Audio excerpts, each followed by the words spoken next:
Hello, my lovely visitors. My name is Anna, and welcome back to the Witch House, where I tell you lots of different stories from all over the world. Today, I will read you a fairy tale called Rapunzel. It was written by Brothers Grimm during the first part of the 19th century. It is a little bit scary, but don't worry, like all fairy tales, it ends well. So if you are ready, just close your eyes, listen, and enjoy. Once upon a time, there was a man and a woman who had long but to no avail wished for a child. Finally, the woman came to believe that the good Lord would fulfill her wish. Through the small rear window of these people's house, they could see into a splendid garden that was filled with the most beautiful flowers and herbs. The garden was surrounded by a high wall, and no one dared enter because it belonged to a sorceress who possessed great power and was feared by everyone. One day, the woman was standing at this window, and she saw a bed planted with the most beautiful Rapunzel. It looked so fresh and green that she longed for some. It was her greatest desire to eat some of the Rapunzel. This desire increased with every day, and not knowing how to get any, she became miserably ill. Her husband was frightened and asked her, "What ails you, my dear wife?" "Oh," she answered, "if I do not get some Rapunzel from the garden behind our house, I shall die." The man, who loved her dearly, thought, "Before you let your wife die, you must get her some of the Rapunzel, whatever the cost."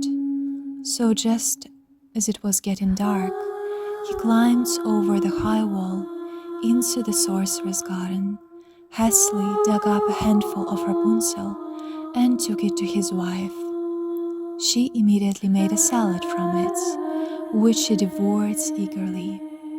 It tasted so very good to her that by the next day her desire for more had grown threefold. If she were to have any rest, the man would have to climb into the garden once again.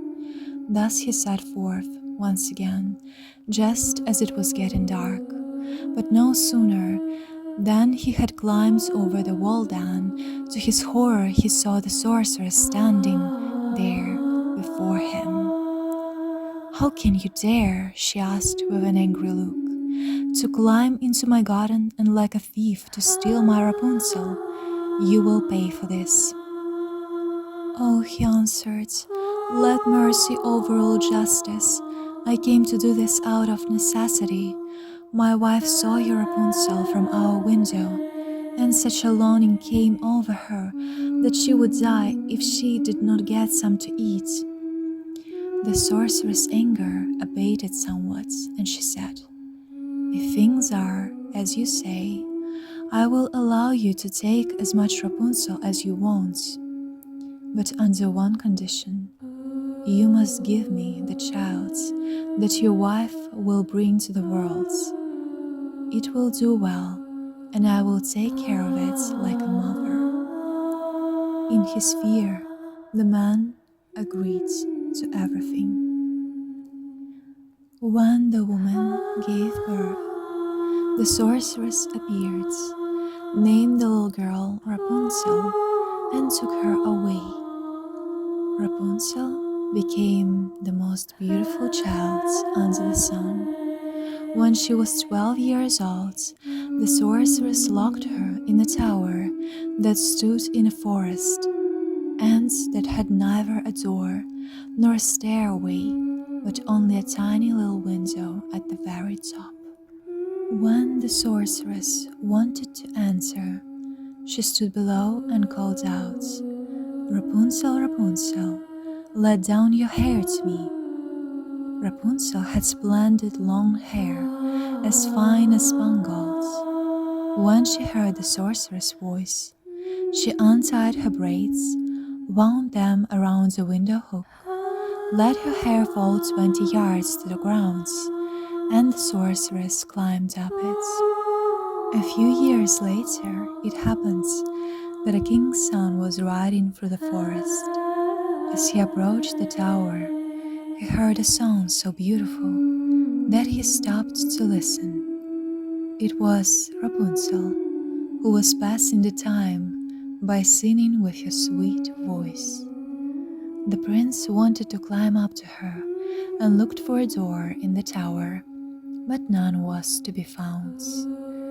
He rode home, but the song had so touched his heart that he returned to the forest every day and listened to it. One time, as he was thus standing behind a tree, he saw the sorceress approach and heard her say, "Rapunzel, Rapunzel, let down your hair."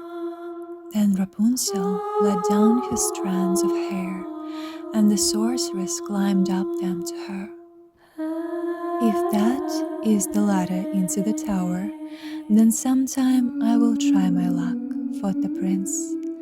And the next day, just as it was beginning to get dark, he went to the tower and called out, "Rapunzel, Rapunzel, let down your hair."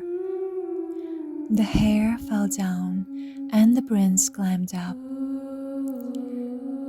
At first, Rapunzel was terribly frightened when a man such as she had never seen before came into her.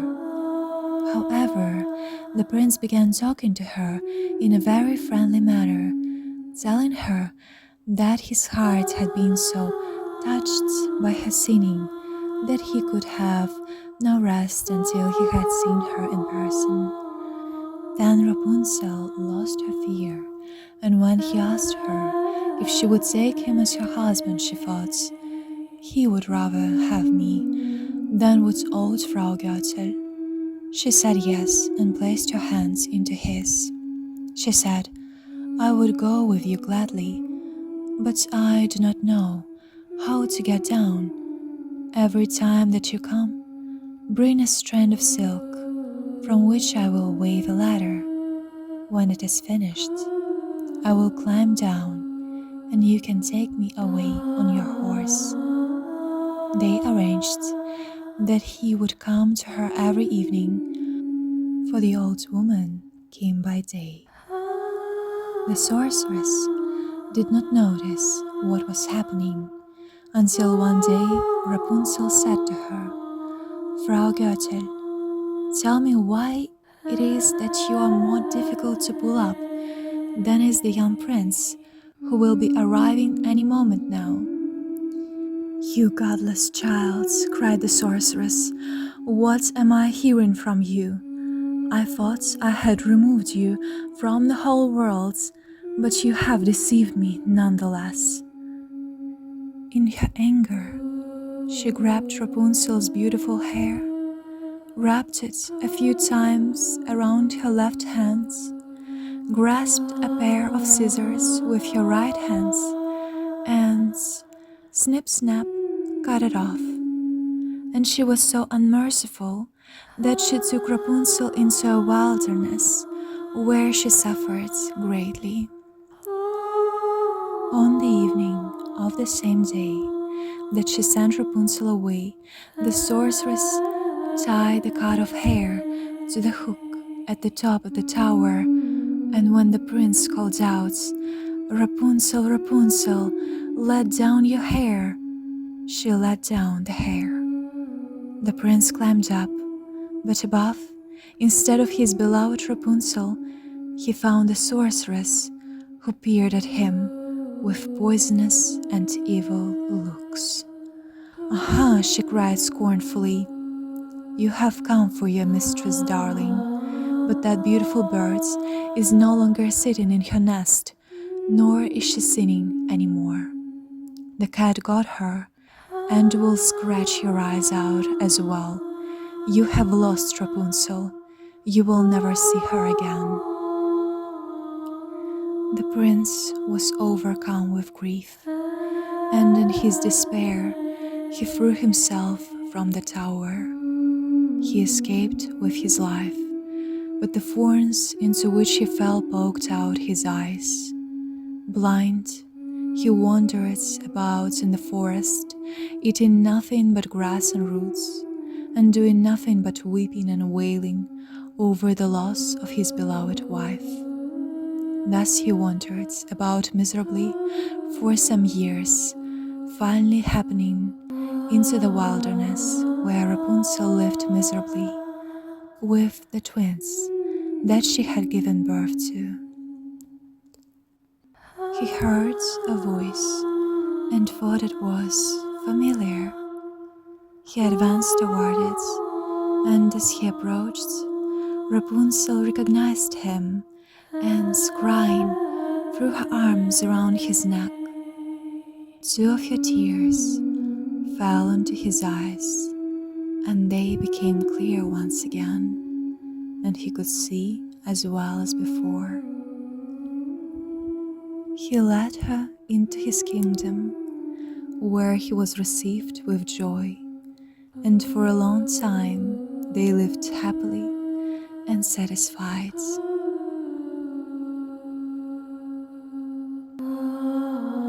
My dear sweethearts, thank you for listening to this story till the end. I hope you liked today's fairy tale. If you want to hear more stories like this, don't forget to like this video. I wish you the most beautiful dreams.